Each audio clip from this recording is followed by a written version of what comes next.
அண்மை செய்தியை பார்த்து வருகிறோம்.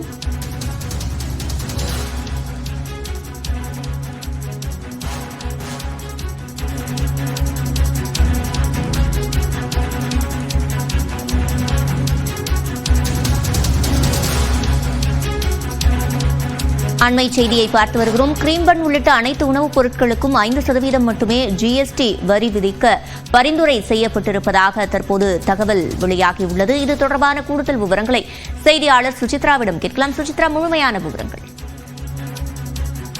சிவரஞ்சனி, ஜிஎஸ்டியினுடைய வரி விகிதத்தை பகுத்தறிவு செய்யும் குழுவினுடைய ஆலோசனை என்பது நேற்று கோவாவில் நடைபெற்ற நிலையில் தற்பொழுது பல்வேறு அதிகாரப்பூர்வ அறிவிப்புகளானது வெளியாகி வருகின்றன. முதற்கட்டமாக மிக முக்கியமாக பேக்கேஜ் செய்யப்பட்ட உணவுப் பொருட்கள், நொறுக்கு தீனிகள் மற்றும் ஸ்வீட்ஸ்கள் உள்ளிட்ட அனைத்து உணவுப் பொருட்களையும் சுமார் 5% வரி அடுக்கில் கொண்டு வருவதற்கான ஒரு பரிந்துரை என்பது வழங்கப்பட்டுள்ளதாகவும் அதன் குறித்த ஒரு விரிவான ஆலோசனை என்பது நேற்று நடைபெற்றது என்ற ஒரு தகவலையும் தற்பொழுது அந்த அமைச்சர்கள் குழு என்பது தெரிவித்துள்ளது. மிக முக்கியமாக இந்த உணவுப் பொருட்கள் அனைத்தையும் 5% கொண்டு வருவதால் ஏற்படும் வரி விகிதத்தினுடைய அந்த தாக்கம் என்பது எவ்வாறு இருக்கும், மாநிலங்கள் அதனுடைய வருவாய் பகிர்வு என்பது எவ்வாறு பாதிக்கும் என்பது தொடர்பான விரிவான அறிக்கையை தற்பொழுது அதிகாரிகளிடம் கேட்டுள்ளதாக முதற்கட்ட தகவலானது வெளியாகி இருக்கிறது. ஏற்கனவே மிக முக்கியமாக சமீபத்தில் உணவுப் பொருட்கள் மீதான அந்த வரி விகிதத்தை குறைக்க வேண்டும் என்ற ஒரு கோரிக்கை என்பது பல்வேறு தரப்பிலிருந்தும் எழுப்பப்பட்ட நிலையில் அது தொடர்பான ஒரு பல்வேறு ஆலோசனையும் பரிந்துரைகளும் தற்பொழுது முதற்கட்டமாக ஃபிட்மெண்ட் கமிட்டியின் சார்பாக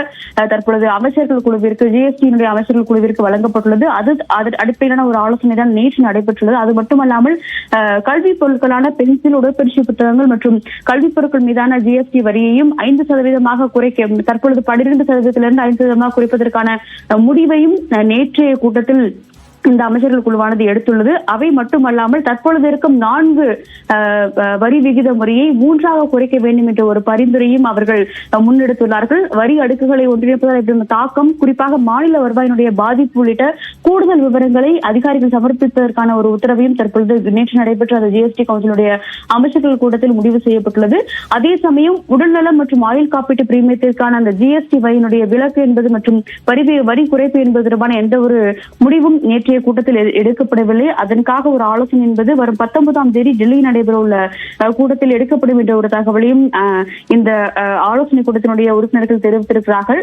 இவை மட்டுமல்லாமல் ஆடைகள் உள்ளிட்ட பொருட்களுடைய வரி விகிதத்தை அதிகரிப்பதற்கான ஒரு பரிந்துரையும் இந்த குழு என்பது தற்பொழுது ஆலோசித்து வருகிறது. சுமார் 1000 ரூபாய்க்கு அதிகமாக இருக்கும் ஆடைகள் உள்ளிட்ட பொருட்களுக்கான வரியை தற்பொழுது 5%இலிருந்து 12 அல்லது 18% உயர்த்துவதற்கான ஒரு பரிந்துரை என்பதும் இந்த குழுவின் முன்னால் சமர்ப்பிக்கப்பட்டுள்ளது. அது தொடர்பான ஒரு ஆலோசனையும் இந்த குழு என்பது வரும் 20ஆம் தேதி நடைபெற உள்ள ஆலோசனை கூட்டத்தில் டெல்லியில் விவாதிக்க உள்ளது குறிப்பிடத்தக்கது.